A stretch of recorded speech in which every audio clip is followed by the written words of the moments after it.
Hello there. Good evening. Going to continue the conversation of the Ukraine-Russian war. Tonight, I'm going to partially explain the metaphor that the Russians, in particular, like to use in regards to their war against Nazism and you know right wing extremism. It's one of the pretexts that they've used against the Ukrainians. And to be fair, there are plenty of them there who are of more or less that type of thinking. However, to say Russia doesn't have any persons similar to that is just an outright lie. For example, they have their equivalent of the Blackwater, which was the infamous mercenary group that works for the United States. The Russians have a equivalent called the Wagner Group.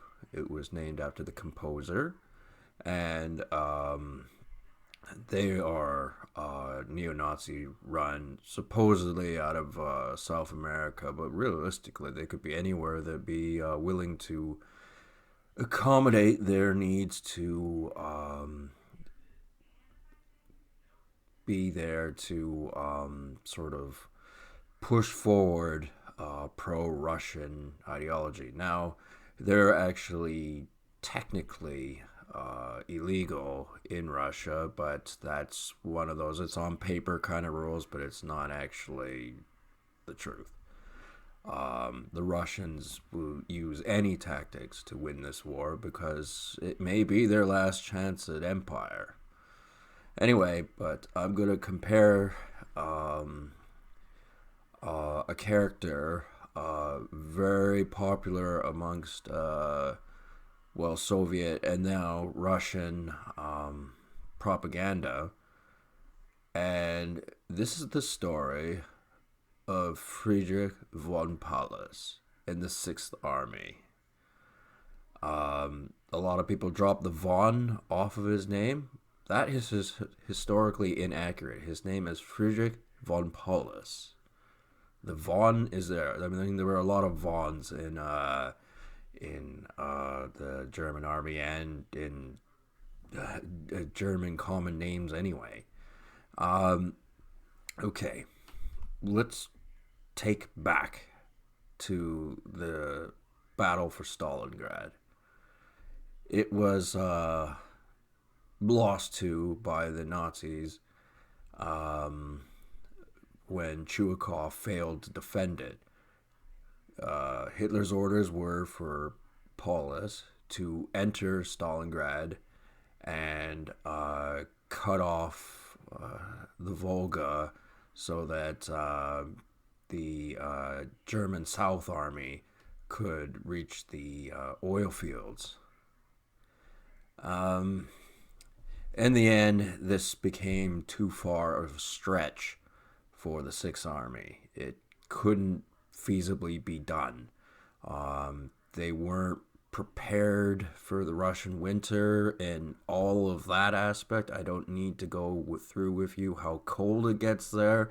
And if you're inadequately clothed and you don't have enough food, then or ammunition and all sorts of things, medical supplies, your equipment doesn't work as well, what little equipment you have.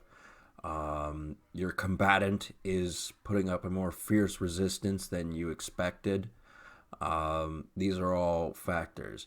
Now, Chuikov was deposed of leadership role of the defense of Stalingrad because he failed to do it. Now, that doesn't mean, like, a lot of people like to think that Stalin, that's it. As soon as you were relieved of command, that was the end of your career, you're done. No, someone of his expertise still had a position in the Red Army.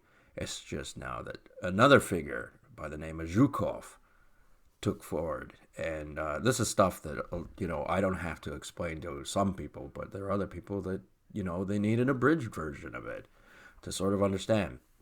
Anyway, essentially what happened at Stalingrad was Zhukov's plan was to encircle the Sixth Army around Stalingrad because he knew the Romanians, the Italians, and the Hungarians were the weak flanks that were supposed to defend the Germans that were within Stalingrad, clearing it out, turning it into a massive fortress in a sense.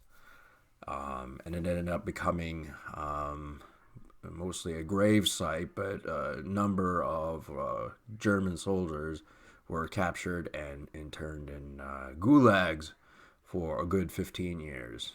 But anyway, the point I'm making here is there was an opportunity, because it was foreseen by Friedrich von Paulus, that the Soviet Red Army could encircle them at Stalingrad. He knew the vulnerabilities of his allies on the flanks.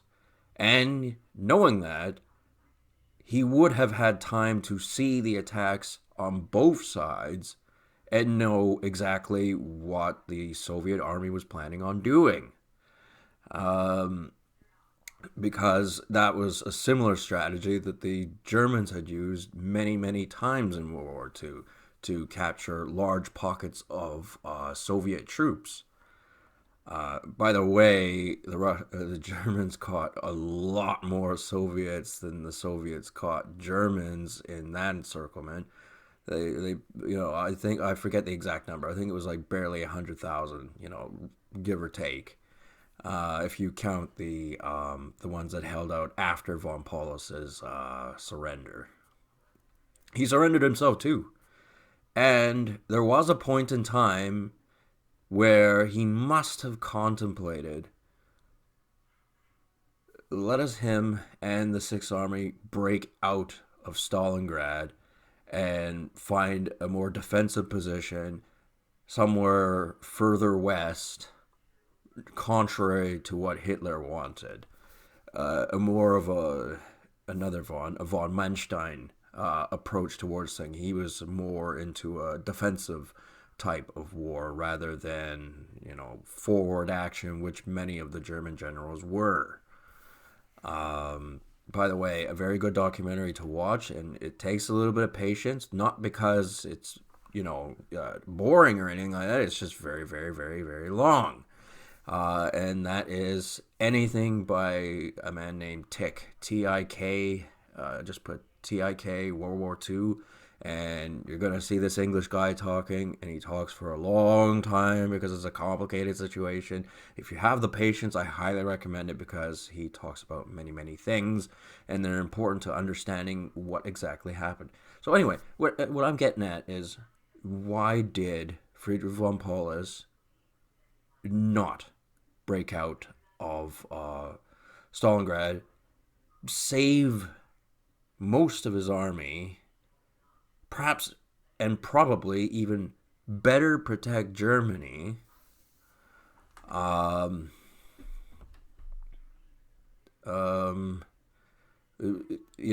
didn't he escape westward? There was duty to follow orders, and I will explain later how this involves the Russians today and their mentality. Because there are a few uncomfortable truths about, especially war, but in a lot of things as well, but especially war, and why there is a duty to follow orders. Von Paulus opted to surrender along with his entire army, which made him highly respectable, regardless of the horrible things he most definitely did. He really didn't have a problem with taking a few Russians out back and, keeping them from becoming further partisans or combatants. However, to save his own bacon, so to speak, theoretically, it would have been wisest to escape Russia, or escape Stalingrad especially, disobey Hitler and the generals back at headquarters, like Jodl and a few other notable characters like Goring and Why is there one? I know who he is. Why can't I think of him? Oh, Keitel. That was the name I was going to mention. He was one of the higher echelon of German officers. Why didn't he do it? He could have theoretically overthrown Hitler, or at very least the coup that had happened during Operation Valkyrie would have stood a much larger chance of success. Although I doubt Friedrich von Paulus knew about that, but he might have seen or suspected that such a thing could have happened. He took a respectable route because it was a no-win situation for him. He couldn't escape. He couldn't run back to, any position and receive the adequate supplies to defend that new line, because that would have Hitler would have been infuriated, because he would have known that they would not have had the supplies, the manpower, or the just general equipment to get back into that position of being in Stalingrad and being that close to closing off the northern, or well, central part of the Volga, so that they could access the oil fields. It would be far too difficult. So von Paulus opted to stay. And it was the wise decision, because he knew the Soviets were not going to be kind to him. And I assure you, they were not. Who even knows the inhumanities he would have gone through? I bet you even Vladimir Putin doesn't know. Not into entirety. But the thing is, it's not just his oily hide that would have been in deep trouble had he disobeyed Hitler, broken through the lines. I mean, let's think. Theoretically, he could have overthrown Hitler, because the soldiers of the Sixth Army were a powerful group. They were popular. The soldiers, if not weren't in full support of their military leader, Friedrich von Paulus, were at very least at that point in time very anti-Adolf Hitler, because he's the one who threw them in this frozen cauldron of horror. The thing is, Friedrich von Paulus had to think about other things as well, not just himself. Who would have thought that a Nazi general would be thinking of other people's well-being and not just himself? Someone who's very ignorant about history, for one. But anyway, I can't say that I know what his. I cringe at saying this, because I know it's going to get torn up on the internet. But anyway, von Paulus's family members back in Germany, who are being guarded, quote unquote, SS division, against internal partisans, or outside threats to the Third Reich.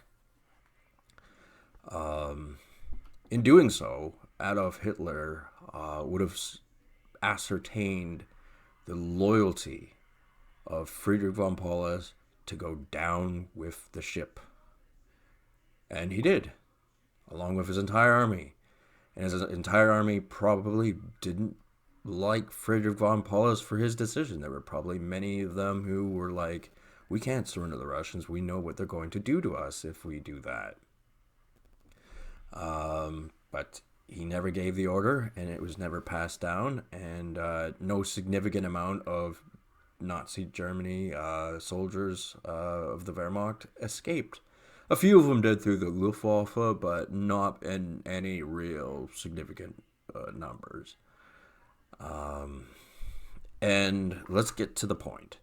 Why does this have to do with how Russia responds today? as I said, Russians quite often use the glory of Stalingrad to, add as propaganda to fill their people with pride, strength, and honor, and all that sort of stuff. Well, it's more than that. It's a metaphor for war itself, which is why World War II is still one of the most, well, it practically is the most pivotal uh, war that has ever happened. I mean, let's not forget about, Vietnam was arguably just as important, even though Vietnam's a mud hole of a country and still is one.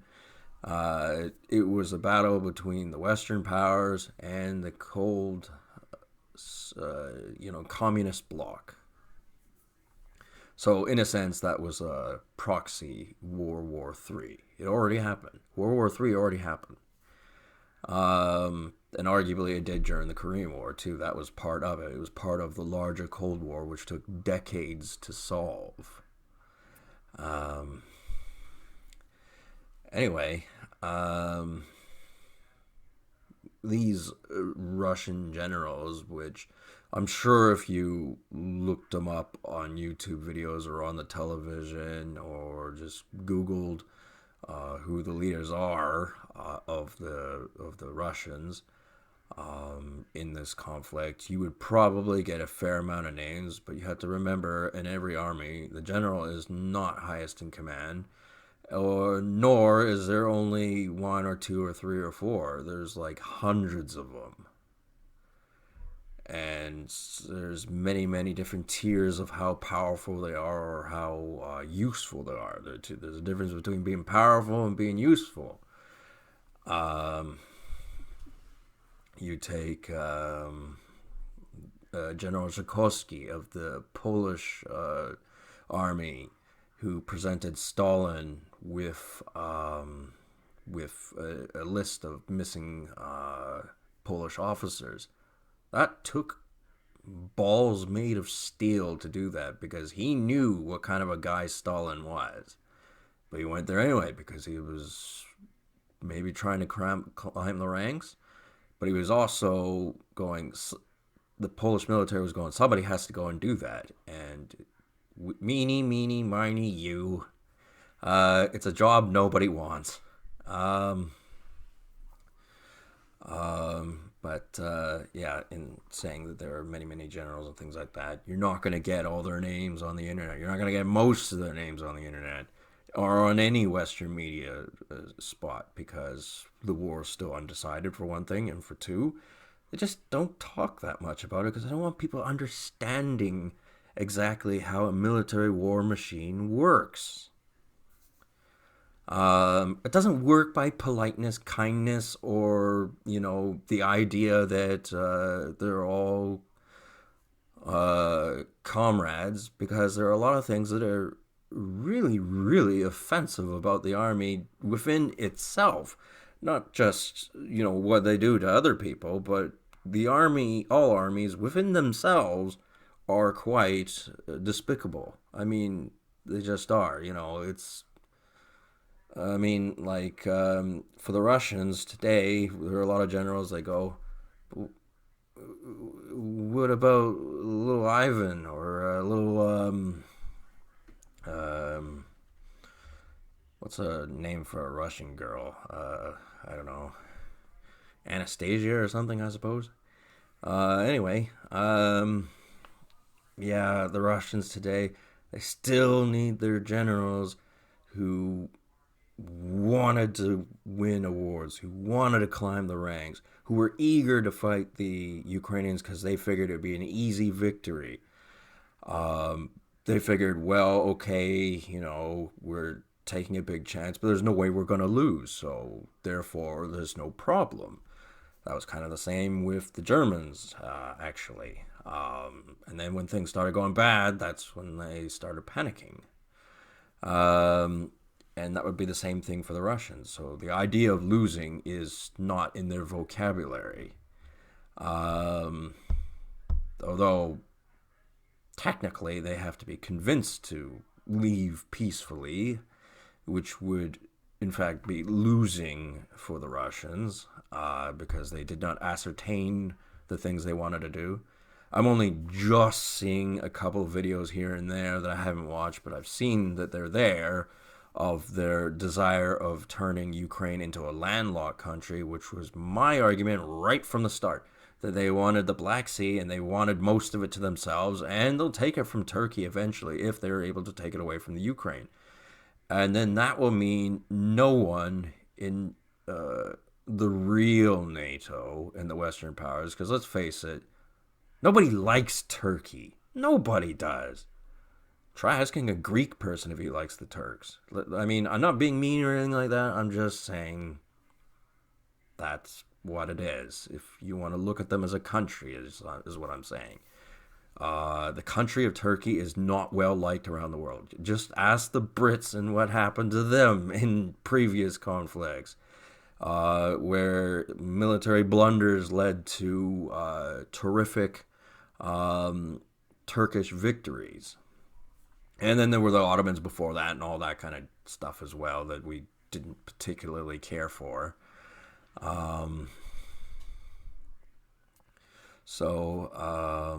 You know, there's that aspect of it. There are men in command who have to think more than just themselves. They have to think, well, about their family, back wherever they're from. You know, Russia, or on the Ukrainian side, most of them have probably fled over to Poland, which is, you know, that's better for them. It looks better anyway, because then that would mean the aggressor country, Russia, would have to invade another country and make up a whole other set of excuses to do so.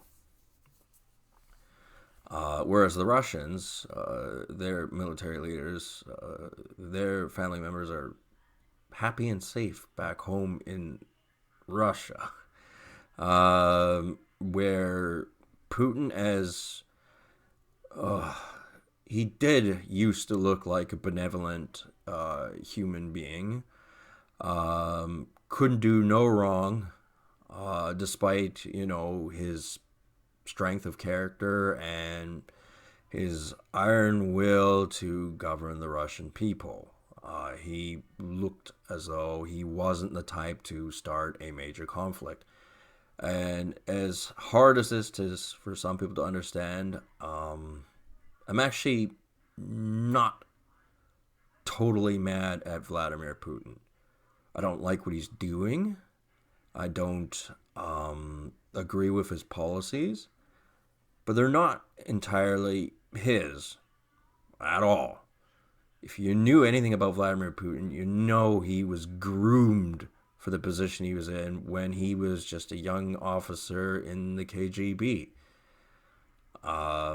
He was the strongman that the Soviets wanted to rise through the ranks. And when the writing was on the wall, the Russians wanted to continue this policy of pushing him and probably many other figures, and Putin outbattled them all for supreme leadership of Russia. And think, you know, he was a relatively young man at the time. Easy to manipulate. People don't understand. You know, let's say you get a crotchety 60-year-old man. You go, how are you going to manipulate him? He's, you know, he's not going to change his opinions on anything. Dead set in his ways. You're never going to change his mind on anything. That's a common theme when you run into people these days. However, if they were groomed at an age, and then they became that person, you know, stubborn as an ass about things, then it's entirely possible. I mean, think of it this way. You're 60 years old, or 80, 90, 100, whatever. You're stuck in your ways, okay? Usually happens to men, but women too, actually. But usually to men. How did you get to where you were? How did you learn your language? How did you learn your history? How did you learn how the world works? All those things. And you may look at these people and go, well, what do they know? They're, you know, pensioners. They never had any kind of power. They don't sway anybody. That's because they're the lower ranking peoples in society. Doesn't mean they weren't brainwashed, of course. I'm not saying that that doesn't mean they can't be held accountable for their actions. Vladimir Putin most certainly can and should be. I am saying if they didn't get him, they'd have got somebody else to do something similar. Because the powers that be are always, well, let's face it, they're always a little bit older and they're able to turn the wheels of manipulation, and they always need a frontsy person to do it. Adolf Hitler was the same way. He was a bohemian lance corporal in World War One. A lance corporal. He wasn't even a corporal, although he did win the Iron Cross and then do some speeches in beer halls, made the beer hall putsch that failed, spent some time in jail, not that much time, wrote a book, got popular, made some speeches, yada, yada, yada. We know his story. And just, I'm trying to point out the similarities between how that army operated and how it obtained its officers, and how the other officers were, to an extent, able to trust the other officers, whether they liked them or not. Because there's a difference between trusting people and liking them. You can trust, respect, and honor people that you absolutely despise. That's how the army usually works. However, in Germany, they like to sing songs about rough to conquer other countries, rough to conquer other countries, the wonderful Wizard of Oz. You know, they were kind of like that, but then, you know, behind the scenes, they're like, ooh, they did quite a bunch of nasty things. And that's the same thing with the Russians, because that's a way of going, well, okay, your dearest family members are being guarded by the Spetsnaz against anti-Russians, Mensheviks, you name it, American spies, whatever. But yet those same guards, at the drop of a hat, if that general doesn't do exactly as he's told, by the greater swell of the army, then whoopsie doodle, not good for him, and that general definitely knows that. So, you know, there are reasons some people rise to the rank of, we'll say, sergeant, because usually to become a lieutenant, you know, in more British or Canadian or American armies or Australian or whatever, you have to be educated of higher brass. And most of them, you know, never make it to any significant rank. That's just the fact. There isn't, you know, there's no need for more of them. You need more Indians and not too many chiefs. So, you know, who's to say that Putin is a free person, that he really controls the country? No, he does, but, you know, who's to say he's not a prisoner in the largest prison in all of Russia, which is Russia? You don't need gates. You don't need concrete walls. You don't even need a guard at every corner, although he probably does have one. But he doesn't need them, because in order to be followed around, you don't have to see said individual guards, like the Spetsnaz, or you know, for the Americans it would be the CIA or the FBI or their equivalent, and then you get the CSIS over here in Canada. Every major country has their secret police, and the Russians today have the very same thing. So defusing that bomb is not a very easy one, because the generals cannot go back home and and explain things to them. And as their orders trickled down the line to the very commonest of soldiers, whom a lot of them were barely out of teenagehood, that they've sent into this cauldron of madness in the Ukraine, what in the fuck do they know? Because most people's reaction when they don't like what you've got to say is to ignore you, get mad at you, or walk away, or all three of them. That's usually what they do. And how are you going to explain someone who's like that when they don't even speak your friggin' language? And even if you do know their language, they're trained not to listen to you. And it's not because they're being intelligent, it's because that's what they were trained to do. They're dogs. Dogs are stupid. And that's, a big part of how the army works, the military works. And the more a person understands this and obeys to the rules of command, the higher up they can achieve a greater position. And then they're more cognizant of the problems that accompany the assertion of power. And the thing is, it really doesn't matter if you're a low-level private. If you happen to inconvenience a general by doing something stupid, Bradley Manning, for example, he was an idiot. He just happened to have the opportunity. He got it in his sanctimonious head that I have to release these American documents onto the internet or to the news reporters and expose the evils of the American government. You're an idiot who inconvenienced the American army. And some people call him Chelsea Manning and try to make up excuses for him, and it's like, well, admittedly, they were probably very mad at him and probably did do a bunch of experiments. Mostly with his dick. They probably chopped it off and they probably pumped him full of chemicals like estrogen or something like that. And, him being an idiot to start with, it wouldn't be very difficult to mold him into the person they needed him to be. That's one example. And then, when you think of that, to another extent, you could think about celebrities.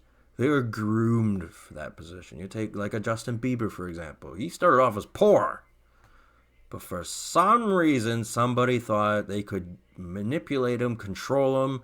He was in the right place at the right time to acquire power, which is what he did do. And you may go, well, what do celebrities have to do with the army? Everything, because they're part of the propaganda apparatus.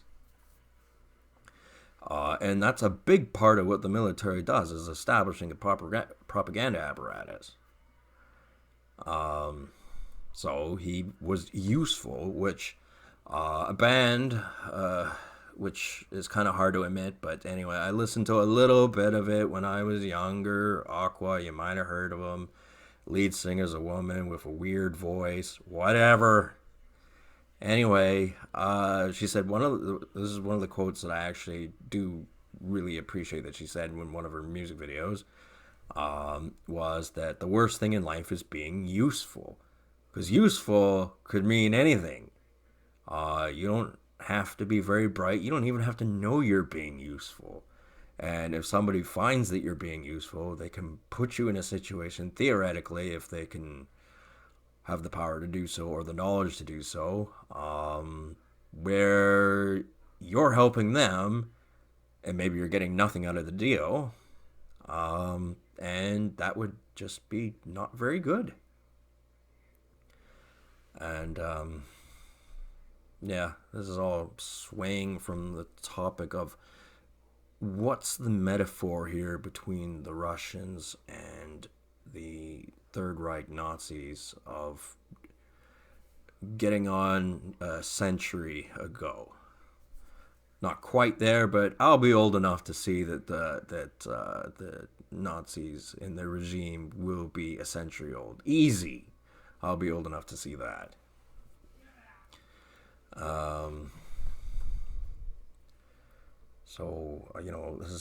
It's one big tangled web of madness. That's all it is.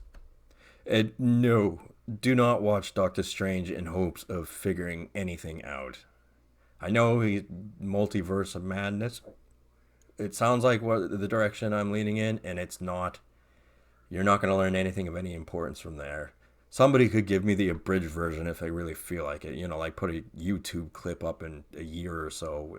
That might explain something that the audience it was intended for wouldn't understand, and maybe I would. As I can't believe I had to be called a millennial. I mean, like, why couldn't we be called Generation Z? That's so much better in it. Well, okay, I shouldn't have said that because that's the symbol that the Russians iconically are using right now. It's mostly it's a simple symbol. It's just so they can from a distance they can differentiate their tanks from Ukrainian ones. It's kind of like why the Germans had that famous cross on their tanks, is because it was so off in the distance you could differentiate your tank from theirs. As important as that is, it's not as important, with all the sophisticated technology out there that can distinguish what a tank looks like, the advancement in binoculars and thermal vision and all that kind of stuff. So anyway, I've been talking for quite a bit here. I hope that anyone who completed watching this video, as I said, watch Tick, World War II, because TIK, World War II, because he is excellent at explaining things. And he focuses on World War II, and you can learn a lot from him. And he may not discuss certain things that I've discussed, but he's a very good source. And the thing is, it takes a little bit of commitment to watch a video. Most people don't have attention spans that go on near 37 minutes. They usually go on like 5 minutes at the most. You're not going to learn anything by spending 5 minutes except the very basics. Anyway, talk to people later, and yeah, have a good one.